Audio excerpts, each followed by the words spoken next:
This is possibly the best toolbox for the money, in my opinion. It's the new Husky 52-inch wide, 20-inch deep, and 64-inch tall tool chest. They sell this at Home Depot, I believe. It's one of the only places that sells it, and in my opinion, if you're a hobbyist, you're an intermediate mechanic at the house, something like that, it works out great. I think even the pros could use something like this because it's comparable to some of your higher name brands. These drawers are good drawers. I'll open it up for you. I decided to give you a review before I transfer all of my tools over to it. I'm coming from a Craftsman box in the background, which is a big step up. These 20-inch drawers definitely beat out the 12-inch top chest of the Craftsman. This toolbox in particular has these power strips on the side, which are very convenient. They're on both sides, and this magnetic strip in the back, which could be used for storing your semi-useful small tools. The drawers are pretty good. They're ball bearing slide drawers, and they have the soft close feature. Here's some of my ratcheting wrenches and sockets. The soft close feature allows it to close itself after it gets to a certain point, and the drawers supposedly hold 120 pounds. Out of the box, it comes with no casters on it. These casters are very heavy duty, with the outside four being steering casters and the middle two just heavy duty guides and support.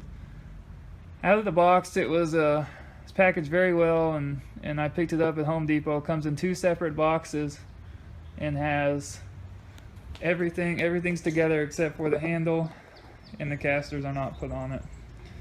This box in particular is one of the better ones at Home Depot. They offer those lesser gauge toolboxes that are a bit cheaper. This one out the door was under $700 for me.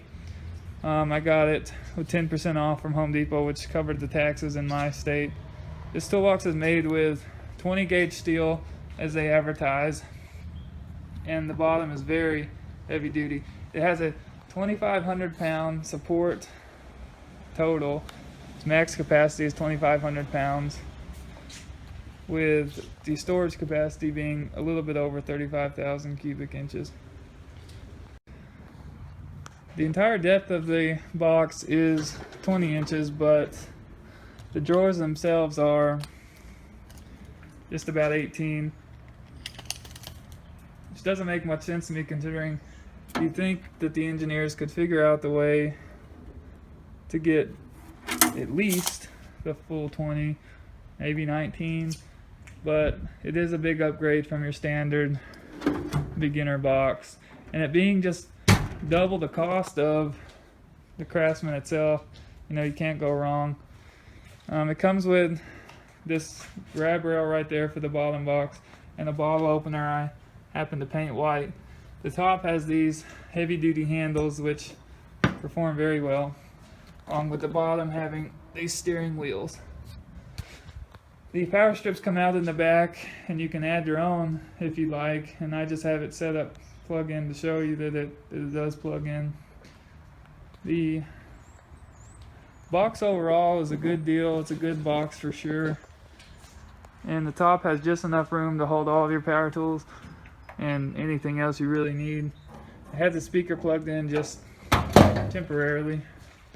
It's powder coated matte black and is definitely rust proof, I would guess. It has all of it locking, and then a private drawer which locks if you don't want to lock the rest. I prefer to lock all of mine. The chest has 15 total drawers, and this one right here, where I would guess most people would put their sockets, is supported by actually 3 ball bearing slides instead of just the 2 that the other drawers are supported by. This gives it a bit of a more comfortable slide in, and it definitely is soft closing. I'd suggest this box to anyone who wants to get past the level of your average Craftsman box, needs a bit more storage. It's a bit overkill if you're shifting from the beginner to the intermediate, but you definitely have room to grow.